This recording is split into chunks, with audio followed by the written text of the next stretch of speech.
You ever hear about Alcatraz? Of course you have. The former maximum security prison in San Francisco. Now a famous tourist spot, but most locals know the legends. Tales of ghostly apparitions, disturbing whispers, and a gloomy aura that blankets the island even on the sunniest of days. I went there. I didn't believe those tales until, well, let me tell you. It started with my struggle against alcohol. Yeah, I know, not a unique struggle. But it was taking a toll on my life. I'd lost a job, my wife had moved out, taking our son with her, and I was hitting rock bottom. My therapist had suggested a trip somewhere, a change of scenery. Reconnect with yourself, Dave, she'd said. So, when my buddy Tom suggested we do the night tour of Alcatraz, I thought, why not? A haunted prison tour sounds like the distraction I need. The evening was foggy as we set sail towards the island. The Golden Gate Bridge was barely visible in the distance, cloaked in mist.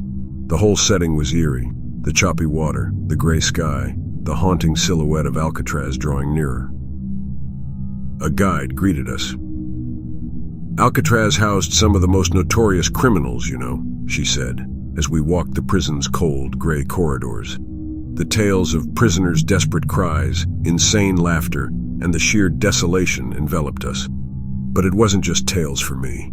I could feel it, a dense, heavy air that wasn't just the aftermath of a tragic past, but something else, something present. Folks say they hear whispers in the cells, the guide continued, her voice soft, almost a whisper itself. But that's just legend. Or maybe the wind, you decide. She led us to the solitary confinement cells.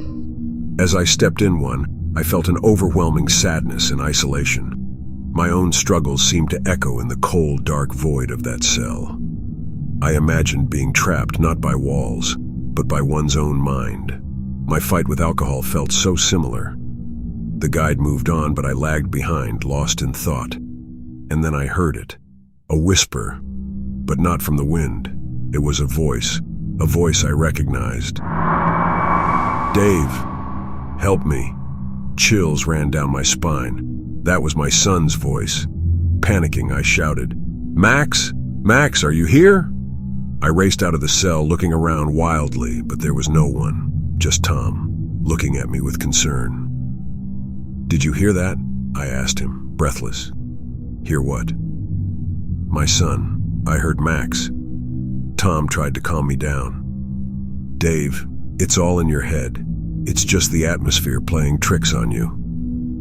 But I wasn't convinced. We proceeded to the shower area, where a particularly gruesome murder had taken place. As the guide recounted the horrifying tale, the room went cold. I felt a tap on my shoulder. I turned around swiftly, but again, nothing. The tour ended in the main cell area. I tried to shake off my unease, but it kept building. As others took pictures and discussed the tales, I wandered towards a cell. There, scrawled on the wall, were the words, "Help me, Dad." My heart raced. This couldn't be a coincidence. Just then, the lights flickered and went off. The room was plunged into darkness. Panic erupted. People screamed. Flashlights clicked on, and the guide tried to calm everyone. In the chaos, I heard it again. "Daddy, where are you?" I was on the verge of a breakdown. My worst fear was that my struggles had led my son to this cursed place, to reach out to me in desperation. The lights came back on, and as if on cue, everyone hurriedly made their way to the exit. But not me. I was determined to find my son. Tom tried to reason with me. "Dave, it's all in your head. Max is safe with his mom. We need to leave." But the voice, the message on the wall, it all felt too real. In the deafening silence of the now empty prison, I made my way back to that solitary confinement cell, hoping for a sign. Suddenly, Tom grabbed me. "We need to leave now." "Why? What did you see?" He hesitated. "I heard him too, Dave. When the lights went out, I heard Max. The realization that I wasn't alone in this was both a relief and even more terrifying. We searched every cell, every corner. Hours felt like minutes. Until, at the break of dawn, a patrolling officer found us. He said we were lucky we didn't become a part of Alcatraz's haunted legacy, but all I could think of was my son. Upon returning, I raced to my ex-wife's house. To my surprise, Max was there, safe and sound. He looked at me, puzzled. "Dad, why do you look so scared?" It was then that my ex-wife told me that Max had had a nightmare the previous night. He dreamt he was trapped in a prison and was calling out to me for help. The pieces clicked together. My son's dream, my personal struggles, the chilling atmosphere of Alcatraz.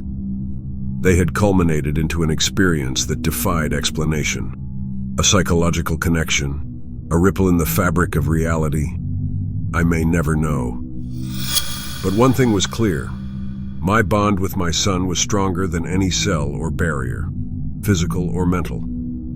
And it was this realization that finally gave me the strength to fight my demons and start anew.